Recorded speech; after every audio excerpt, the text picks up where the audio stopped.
Have you ever wondered what it costs to breathe inside a dynasty?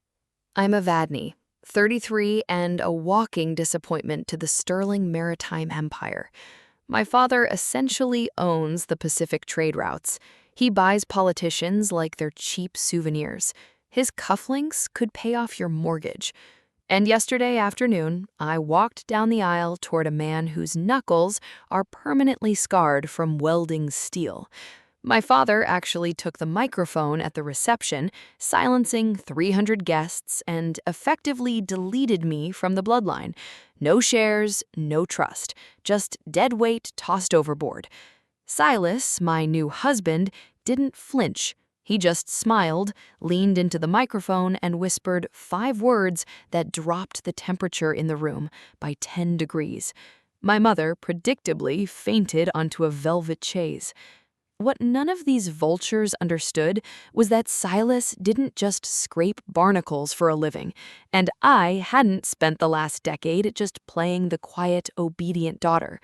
In exactly 6 months, the entire board of directors would discover the truth on live television, right as my father tried to launch his crown jewel fleet.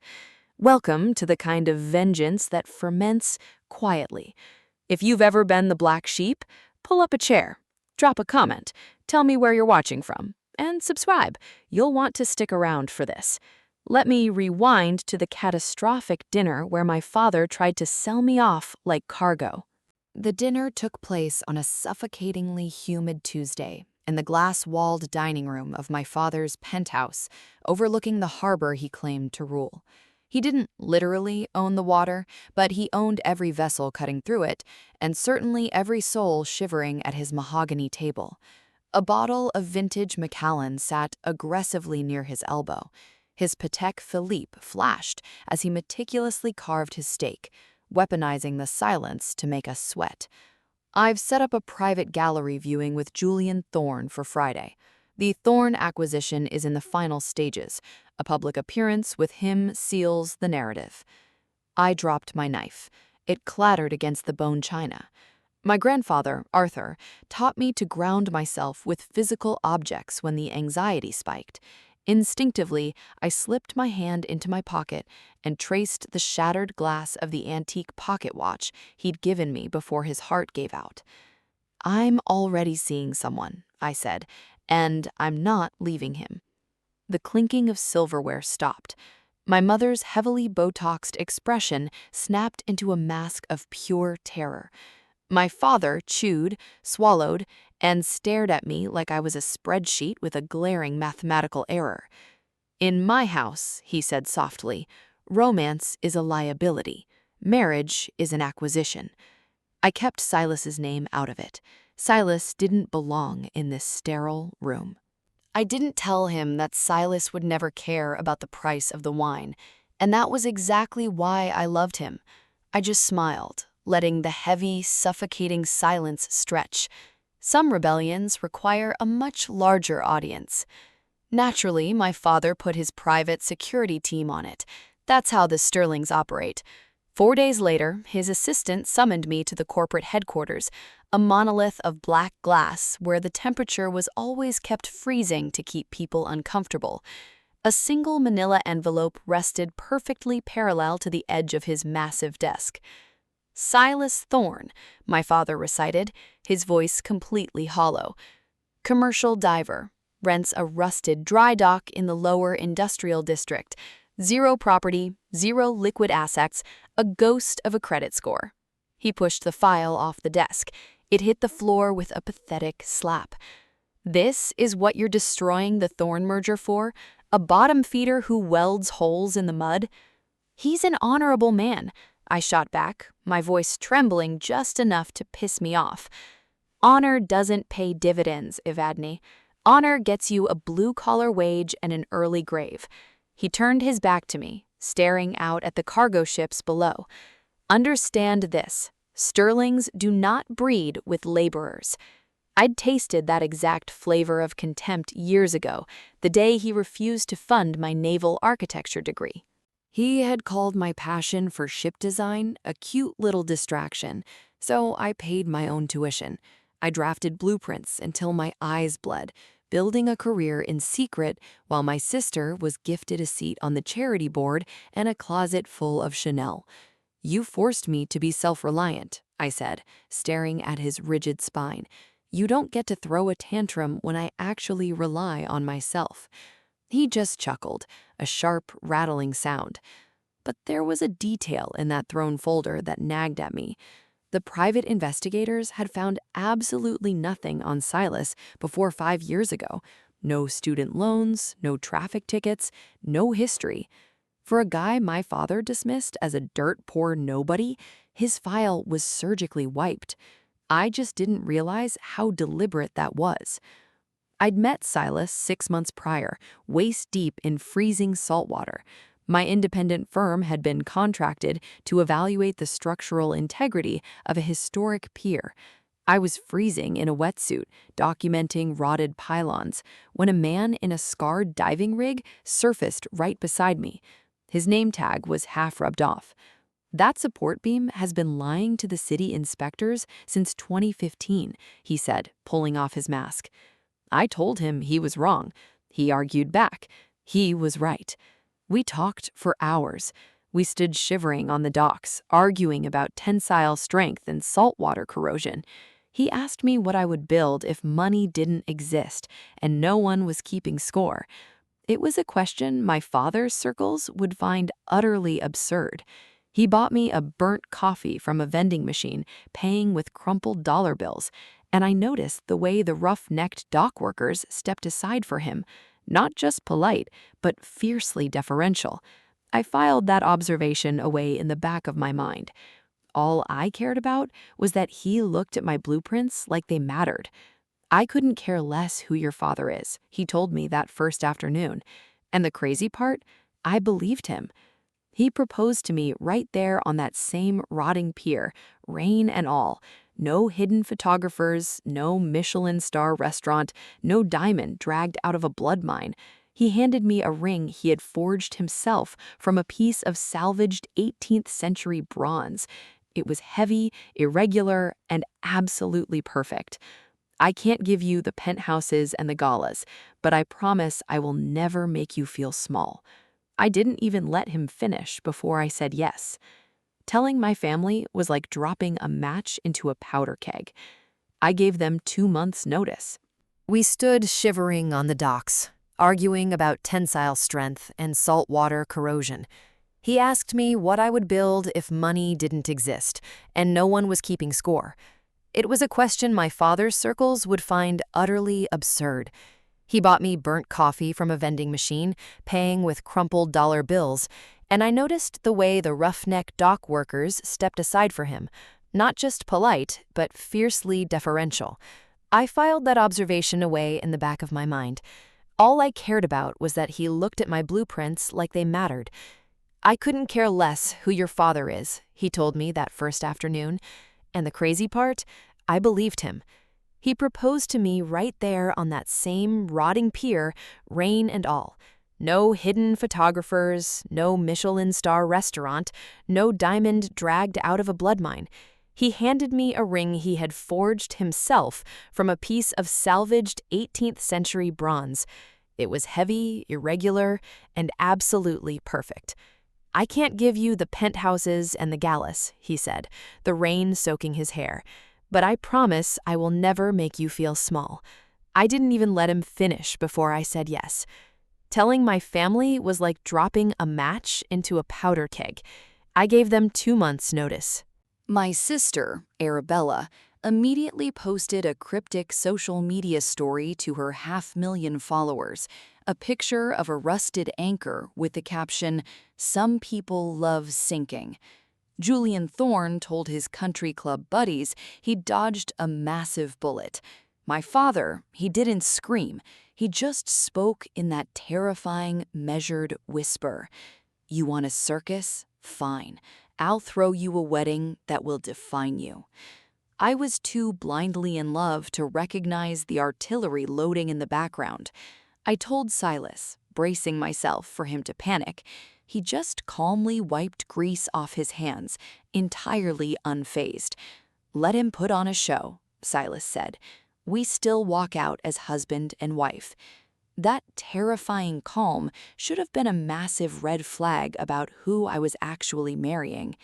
2 days later, my mother drifted into my apartment carrying bridal catalogs and wearing her practiced tragic face.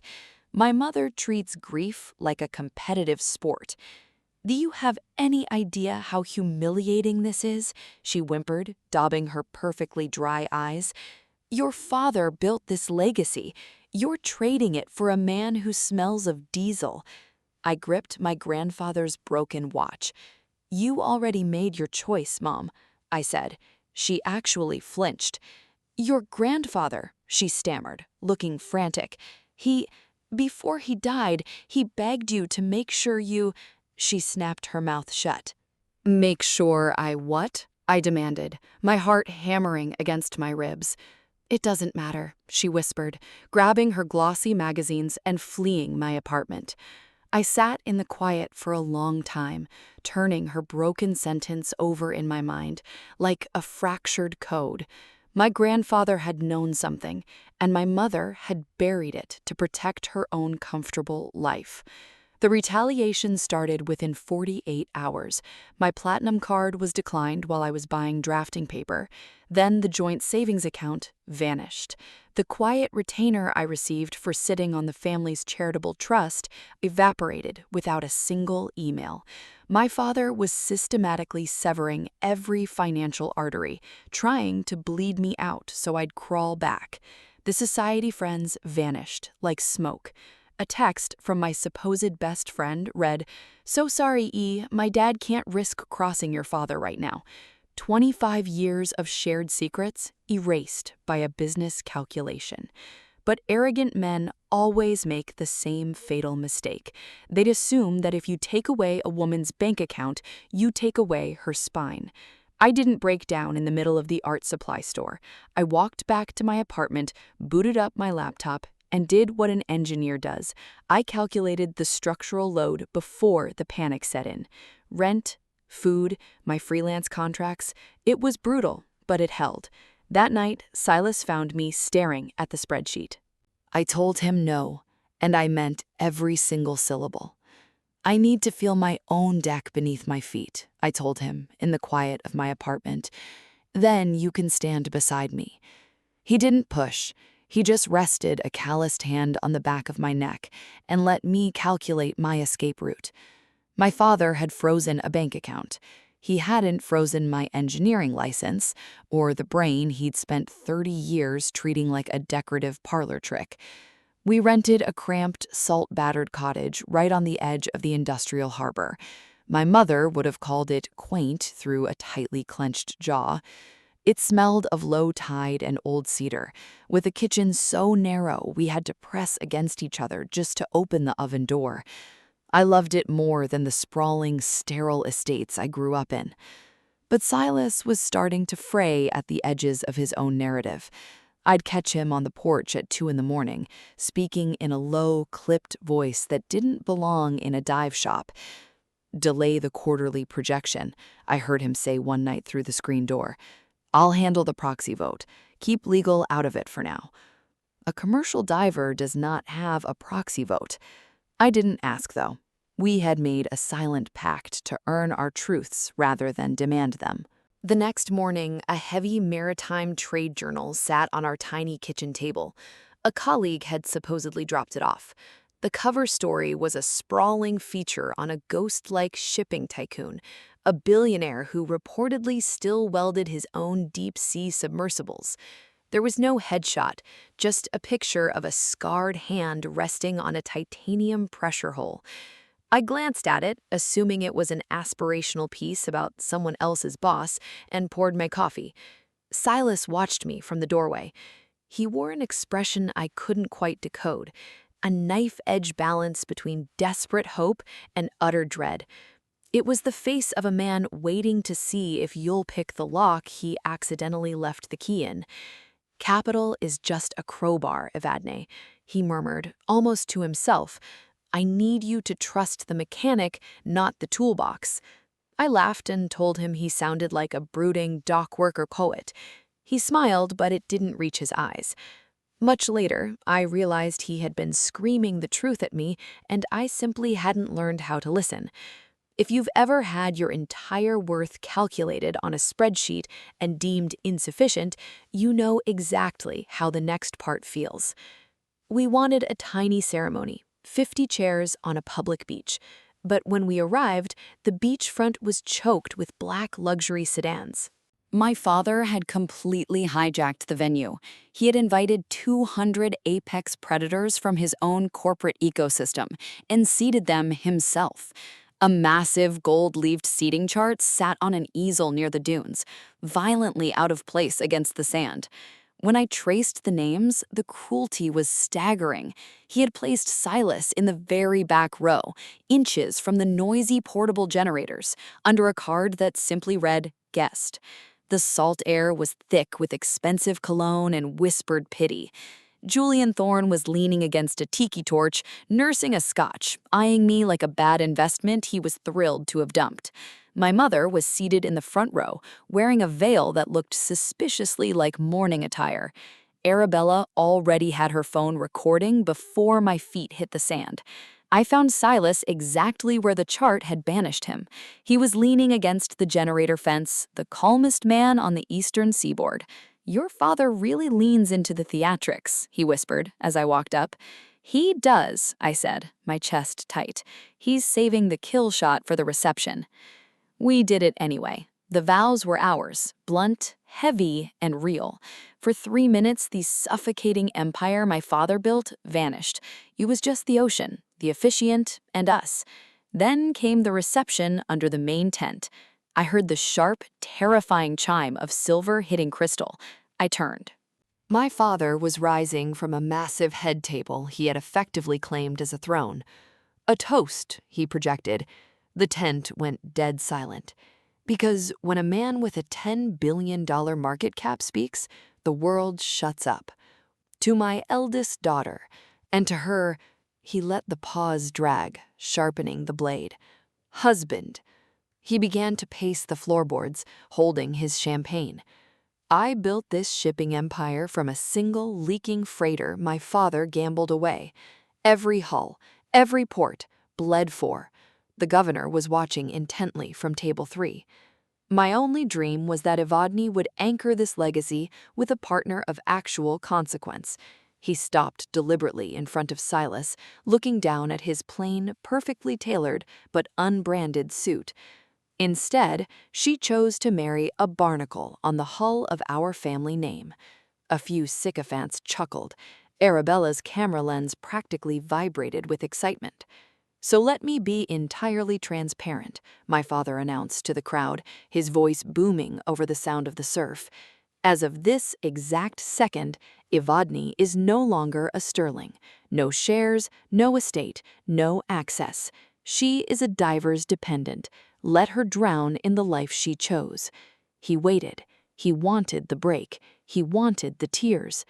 My mother dabbed at a dry cheek, performing her tragedy perfectly. But I didn't shatter. I stood with the rigid posture my grandfather taught me when testing hull stress. I didn't give him the satisfaction of a flinch.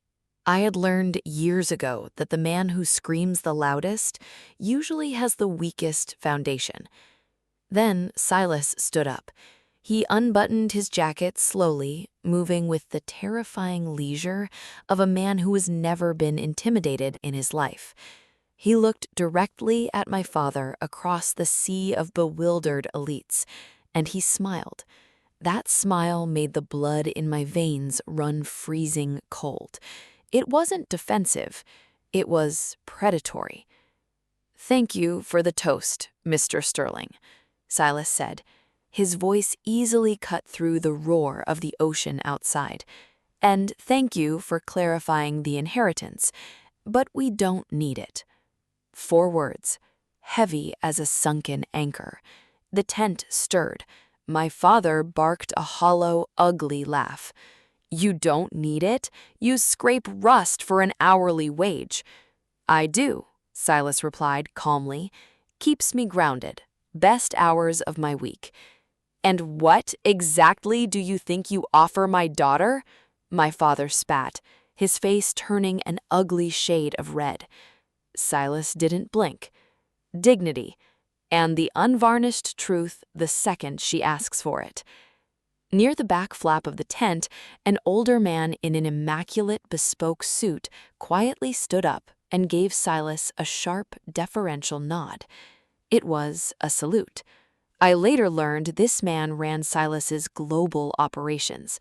For 1 microsecond, my father's arrogant mask slipped.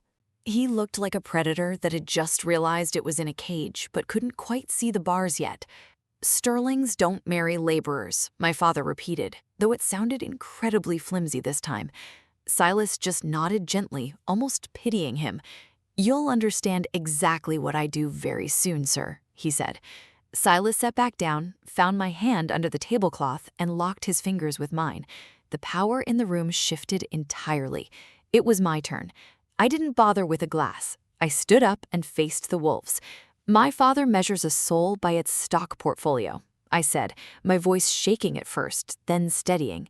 "I spent 30 years trying to engineer myself into something he found valuable. I got the right degrees, I bled for his approval.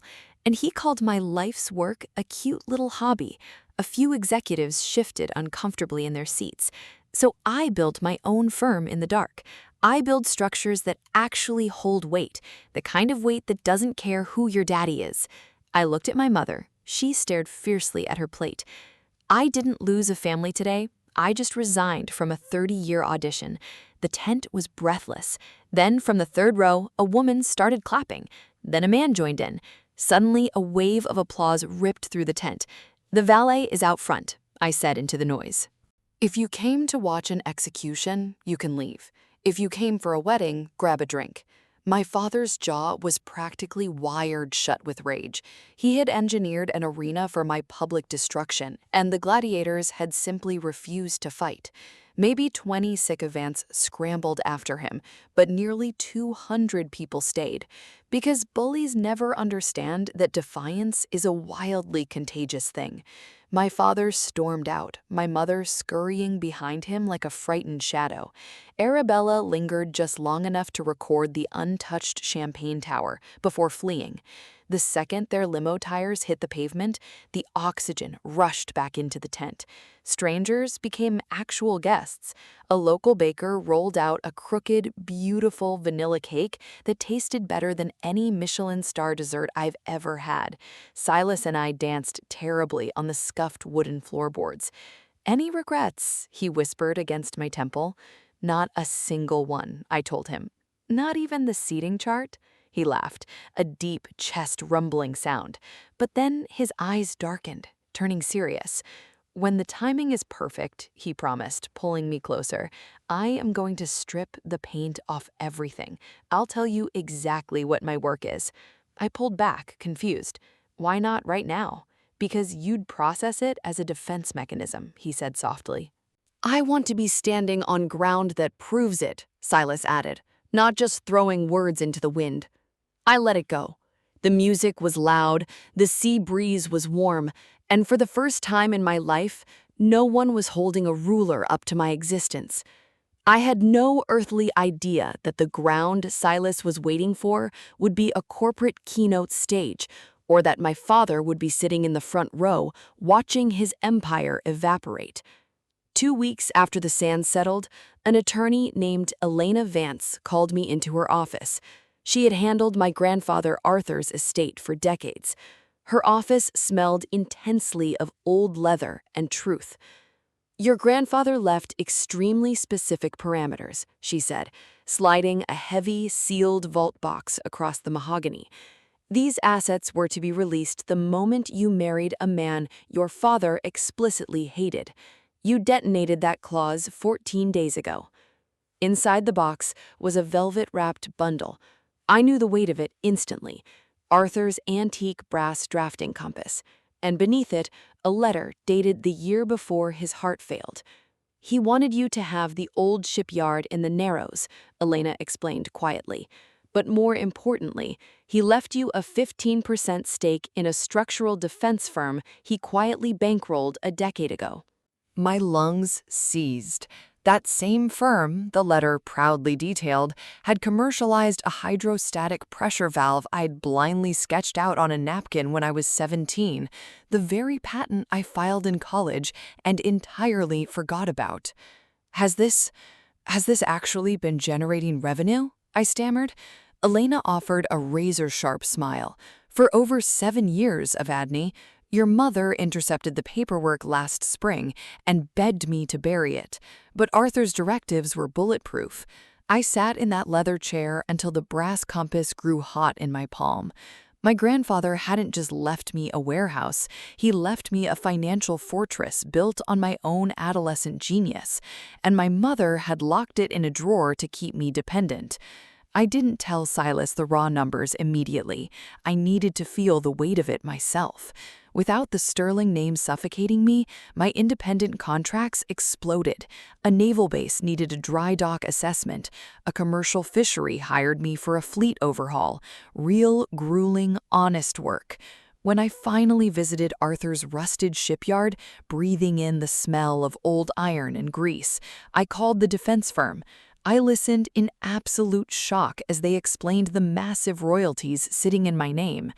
That night, chopping vegetables in our tiny kitchen, I finally told Silas. Turns out the brain my family called a waste has been funding my freedom for years. He leaned against the counter, that slow, dangerous grin spreading across his face. Looks like you never needed a white knight. I really didn't. The maritime trade papers were relentless all month. Even my father's aggressive public relations team couldn't control the bleeding narrative.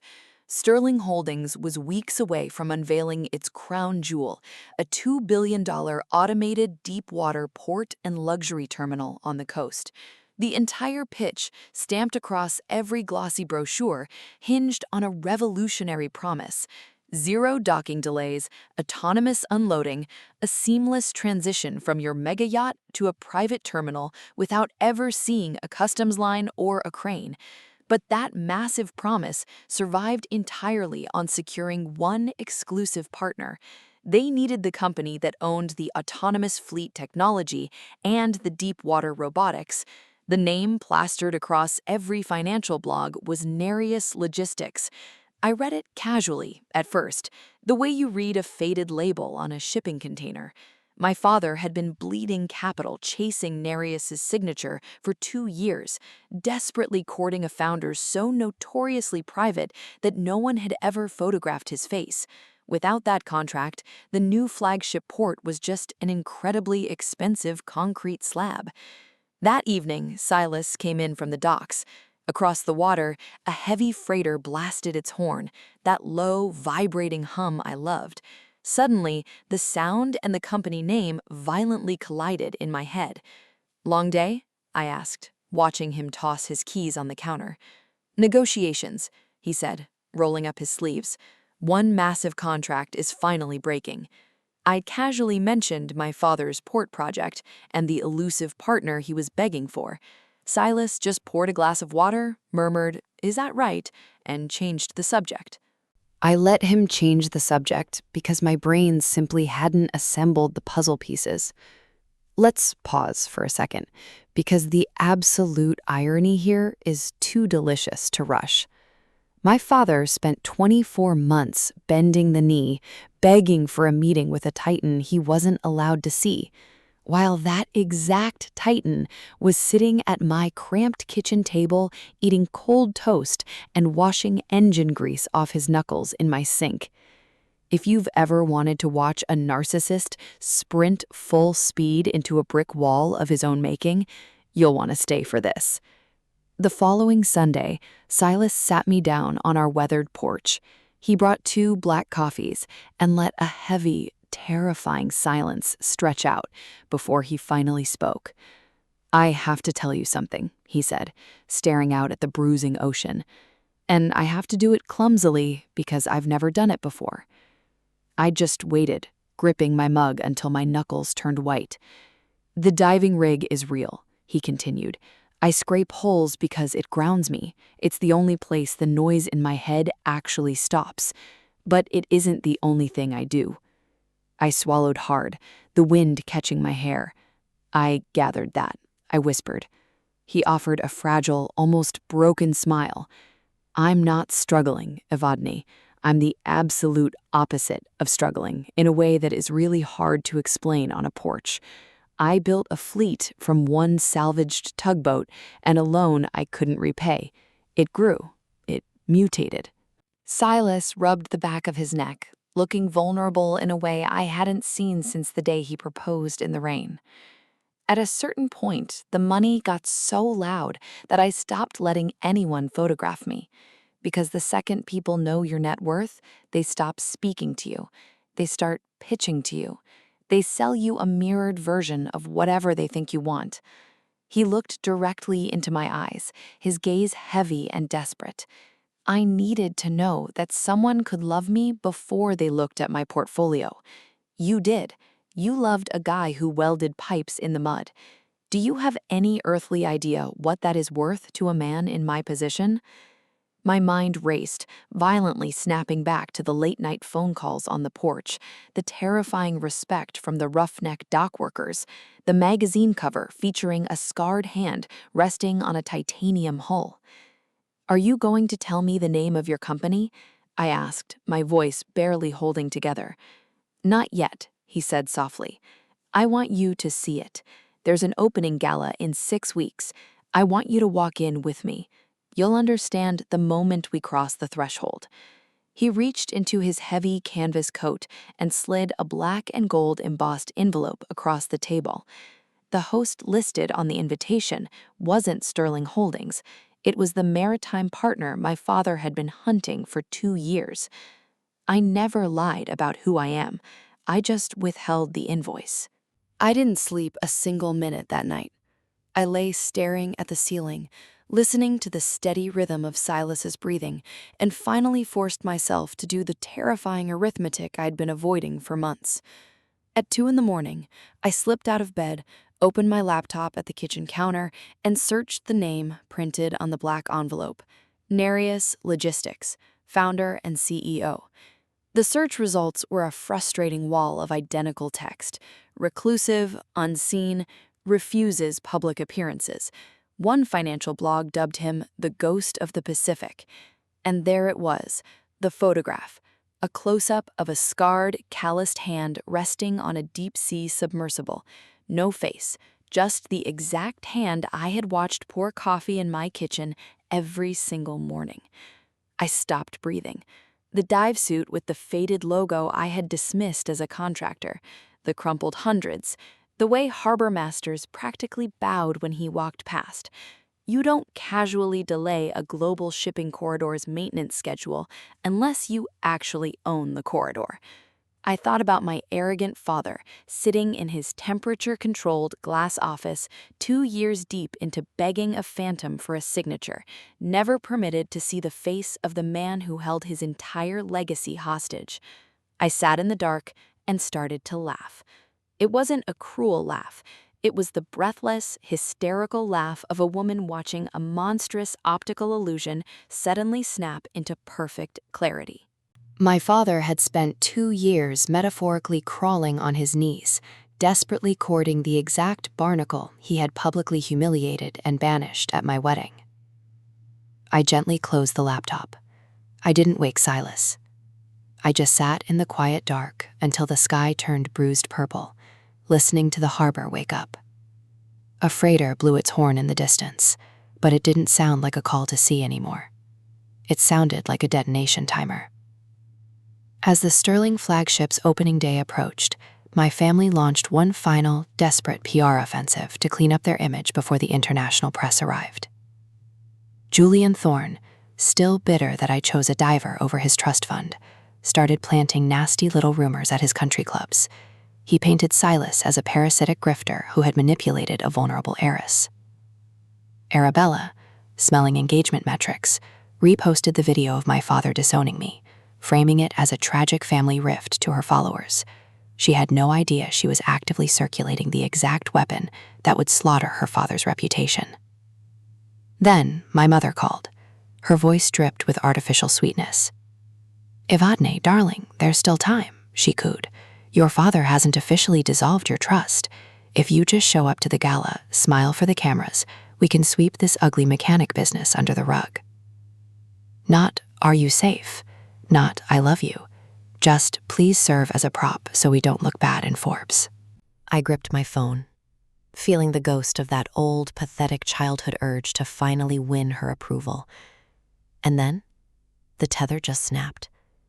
I realized she wasn't capable of loving a daughter, only a reflection. "I'll be at the gala, Mom," I said smoothly, "but you might want to brace yourself." She took that as a victory and hung up, completely oblivious. But here's the detail I am most violently proud of, and it has absolutely nothing to do with my billionaire husband. A week before the gala, my independent engineering firm received a frantic contract. The general contractor building my father's billion-dollar flagship port needed an emergency structural sign-off for the VIP observation deck, a massive glass cantilever hanging 50 feet over the crashing surf. A peer had recommended me purely on merit, having no idea of my maiden name. I drove out, strapped on a harness, and inspected the steel. I found 2 critical load-bearing flaws. That meant the most photographed, hyped-up structure of my father's entire empire could not legally host a single guest until I stamped the blueprints. And I don't stamp garbage. Let that sink in. The daughter he had publicly thrown in the trash held the sole legal authority to open his crown jewel. I didn't blackmail him. I didn't use it to threaten him. I simply engineered defects, did the math, and signed the permits. Because my integrity is not a weapon. A building plunging into the freezing sea doesn't care about daddy issues. But I knew I would walk into that gala not as a disgraced daughter begging for scraps, but as the master engineer who ensured their champagne lounge didn't collapse into the Pacific. "I'm not walking in there as just your wife," I told Silas that evening, tossing the approved blueprints on the table. "I'm walking in as the person keeping his roof up." He looked at me, a fierce, burning pride in his eyes, and just nodded slowly. The night before the opening, Silas and I had our first actual fight. It was low and quiet, but it stung. "You should have told me earlier," I said, pacing the wooden floors of the cottage. "He hunted you for 2 years, and you let him." Silas didn't flinch. "I let the market dictate my partners," he said evenly. "Your father got the exact same stonewall I give anyone who treats human beings like expendable assets. He just didn't know he was pitching to his son-in-law." I was furious, but beneath the anger was the terrifying sensation of having been shielded from reality. "I never hid my reality from you," I warned him. "If I'm not enough to trust with the whole truth, tell me right now." He crossed the room and pulled me in. "You are the only truth I trust," he whispered. "Tomorrow, we don't burn him to the ground," I commanded. "We don't stoop to his theatrics. We just let the truth stand under the lights." Silas gently picked up my grandfather's shattered pocket watch from the dresser, rolling it in his palm. "Arthur would have loved this," he smiled. The argument dissolved into the dark, leaving only a cold, focused anticipation. I promised myself that whatever chaos erupted the next night, I would remain entirely unbothered. The loudest person in the room is always the one bleeding out. The flagship port was undeniably magnificent. They had carved it right into the basalt cliffs, making it glow like a fortress of glass against the black ocean. 500 guests swarmed the floor: senators, venture capitalists, media moguls. And right by the entrance, sitting on a ridiculous golden easel, was a seating chart. Because my father could never resist reminding people of their exact social altitude. I scanned the names. Dead center, closest to the podium. Nereus Logistics. Chairman's table. 4 seats. Conspicuously empty. reserved for the ghost my father thought he was finally going to conquer. Silas kept a warm, grounding hand on my lower back. I wore a backless, midnight blue gown that screamed absolute authority, and my grandfather's heavy brass compass was tucked safely inside my clutch. My father spotted us from the VIP lounge and zeroed in like a shark. He slapped on his terrifying predatory smile, clearly assuming my mother was right, that his broken daughter had crawled back to grovel for the cameras. "Evadne," he practically purred, loud enough for a senator to hear. "I see you finally came to your senses." He cast a venomous, entirely dismissive glance at Silas, honestly shocked security let your mechanic through the gates. Silas didn't take the gate. He just offered that slow, terrifyingly patient smile. Suddenly, the massive sound system hummed to life. The lights plunged into darkness. A booming, theatrical voice echoed across the glass pavilion, delivering the exact sentence my father had bled capital for 2 years to hear. "Ladies and gentlemen, for the first time in the history of this industry, please welcome the founder and CEO of Nereus Logistics." My father practically vibrated with greed, turning towards the stage with hungry eyes to finally meet his savior. The massive LED screens flared white. Crisp black text materialized. "Nereus Logistics, Silas Thorne, CEO." Silas dropped his hand from my waist. He gave me one brief, intensely private look, a man finally stepping out of the shadows, and walked calmly up the stairs onto the stage. I watched my father's face. It was the moment I had fantasized about for 3 decades, but the reality was far more brutal than I imagined. His arrogant sneer didn't just fade. His entire face hollowed out. The color drained from his skin like someone had pulled a plug. The crystal champagne flute slipped right through his fingers, shattering on the marble floor, splashing his tailored trousers. He didn't even blink. My mother gasped, clutching her pearls in genuine horror. Arabella actually dropped her phone, the screen cracking against the floorboards. 500 of the most powerful people on the continent erupted into a standing ovation for the invisible billionaire who had finally shown his face. And in the dead center of that deafening roar, my father stood entirely paralyzed. The barnacle he had banished at my wedding was standing under the spotlights, holding the absolute power of life and death over his empire. And the daughter he had erased was watching him from the floor, sipping sparkling water, completely unfazed. "Thank you," Silas said into the microphone, his voice easily commanding the cavernous room. His speech was ruthlessly brief and fiercely professional. He praised the dock workers, the engineers, the unseen labor that built the world. He didn't mention the Sterling family once. That omission was a nuclear strike. The second he stepped off the stage, a mob of investors and politicians rushed him. My father shoved through them with the speed of a dying man desperate for a lifeline. "Silas," my father choked out, throwing his hand forward, his voice a frantic imitation of warmth. "This is incredible. I always told Evadne she had brilliant instincts." Silas stopped. He looked at the extended shaking hand. He didn't take it. "About the exclusive partnership," my father babbled, sweat breaking out on his forehead. "Our 2 years of negotiations. Surely now that we're family, we can execute the contracts tonight."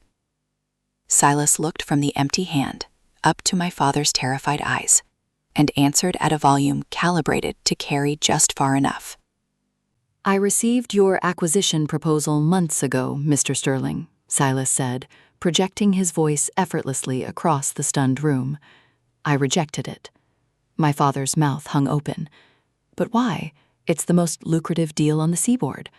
Silas stared at him with absolute zero temperature. "Because Nereus Logistics does not partner with men who treat their bloodline like expendable cargo to be written off for an audience." He said it without a drop of anger, which made it infinitely more lethal. Behind him, on the ridiculous gold easel my father had personally commissioned, the chairman's table placard sat plain and undeniable. 4 empty chairs had been waiting all night for the exact man my father had branded a disease.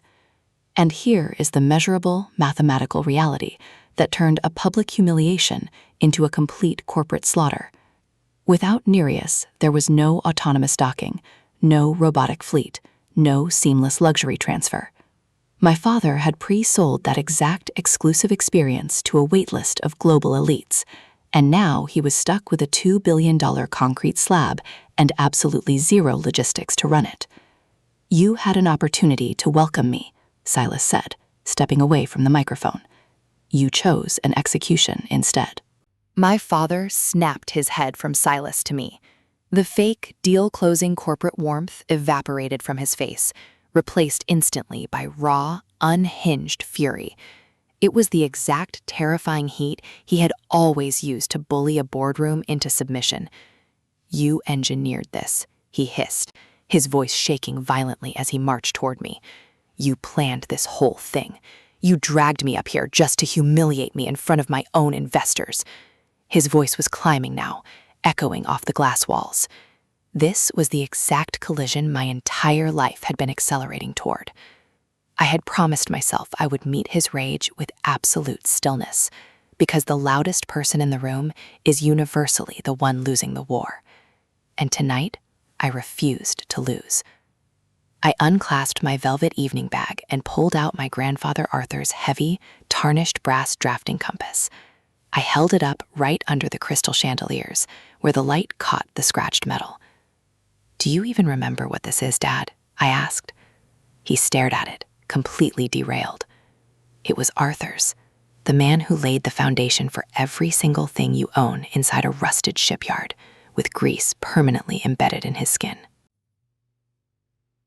My father's jaw locked, the muscles in his neck strained against his tuxedo collar. "You grabbed a microphone at my wedding," I said, letting the heavy brass compass turn slowly in my fingers. "And you proudly announced that sterlings do not marry laborers. The only sterling who actually mattered was a laborer. You have just spent your entire pathetic life trying to wash the rust off your last name." The massive pavilion had gone dead silent. I saw a journalist in the second row furiously typing on her phone. My mother had dropped her theatrical shock and looked genuinely terrified. "You threatened to cut my inheritance," I continued, pacing my words to hit like a hammer. "Good. I was never going to inherit your empire. I was always going to out-engineer you."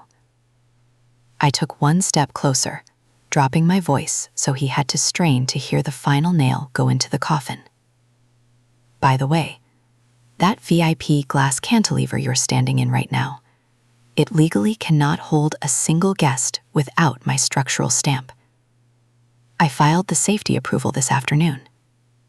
"You're welcome. I do good work. I always have." The corporate fallout moved faster than any crisis management firm could contain. Before the valets could even pull the first Maybach around, Arabella's viral wedding video was resurfacing online. Only now, the internet had the lethal context. Here was a CEO calling his son-in-law a barnacle, and here was that exact son-in-law revealed as the maritime ghost holding the keys to the kingdom. 2 major shareholders literally walked out the side doors. One whispered to my father as he passed, "We are pulling the funding, Richard." Silas found me standing by the reinforced glass of the cantilever I had personally certified. He didn't gloat. "Are you all right?" he asked quietly over the chaos. I thought about the frozen bank accounts, the hidden inheritance, the cruelty. "I'm vastly better than all right," I told him. I leaned against his shoulder and whispered the words he gave me on our wedding day. "We don't need it." Only this time, it wasn't a brave defense mechanism. It was a mathematical fact. My grandfather's royalties, my patent, my thriving independent firm. I had built my own fortress before I even knew Silas owned a fleet.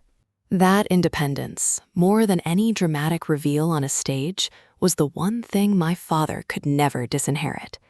You cannot foreclose on a spine you never built. My mother intercepted me near the coat check. The tragic performance was already dialed up to 10. Evadne, darling, you know I was silently rooting for you, she stammered, grabbing my arm. I wanted to stop him at the wedding, but you know how your father is. I had to protect myself. I gently pried her manicured fingers off my sleeve. You had to protect your trust fund, I corrected her, my voice eerily calm.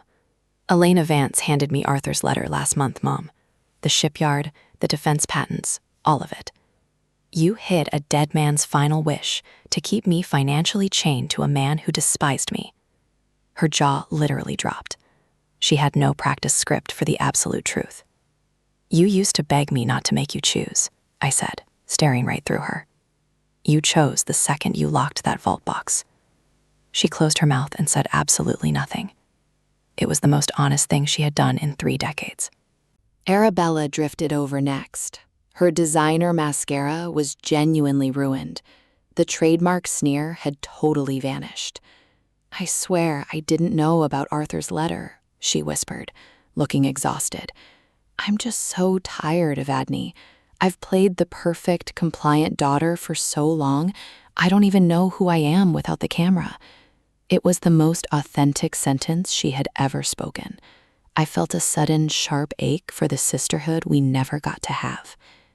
I believe you're tired, Bella, I said softly. I can even forgive you, but I am never handing you a piece of my real life just so you can film it for engagement. She nodded, accepting the boundary without a fight. The flagship port opened 3 months late. Stripped of the autonomous Nereus fleets, it was just another crowded, inefficient harbor. The waiting list of mega yachts vanished. My father's board dragged him through a brutal restructuring. A man who demanded absolute obedience found his boardrooms turning freezing cold when he walked in. The respect was entirely gone. Meanwhile, my engineering firm hired 3 new junior architects. Silas still dives on the weekends, coming home smelling of salt and diesel. 6 months later, right at dusk, my father parked a rental car outside our battered coastal cottage. No driver, no Rolex, no screaming. He stood on the uneven porch planks, looking older, fractured, and smaller than I had ever seen him. Can I? His voice actually broke. Can I apologize? I stood in the doorway, blocking the entrance. I didn't do it to be cruel. I did it because it was necessary. I don't need the apology anymore, Dad, I told him flatly. I needed it a decade ago. You didn't have the spine for it then. He swallowed hard, staring at his expensive shoes, accepting the hit. What I need now, I continued, is for you to actually mean the next 10 years more than you mean this one pathetic sentence. He looked out at the rusted cranes in the harbor, then back at the daughter he had tried to bury. I have no idea how to do that, he confessed. It was the first honest thing he'd said to me in 30 years. Then learn, I told him slowly. Learn with your own hands, the way Arthur taught you before you decided you were too good for the dirt. I didn't slam the door in his face, but I didn't invite him in for dinner either. I left the door cracked, with the terms painfully clear. He could exist in my life if he learned how to be a human being, but he was permanently fired from the role of the dictator who bought love with a corporate card. There would be no cinematic, tear-soaked holiday reconciliation. I'm a structural engineer. I know better than to trust a weld that sets too fast.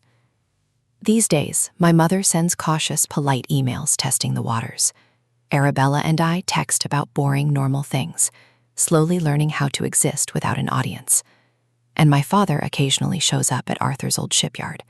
He sits on a rusted stool, totally quiet, watching me draft blueprints. Sometimes he asks what a specific milling tool does. I explain it, and he actually listens. It's not a fairy tale. It's reality.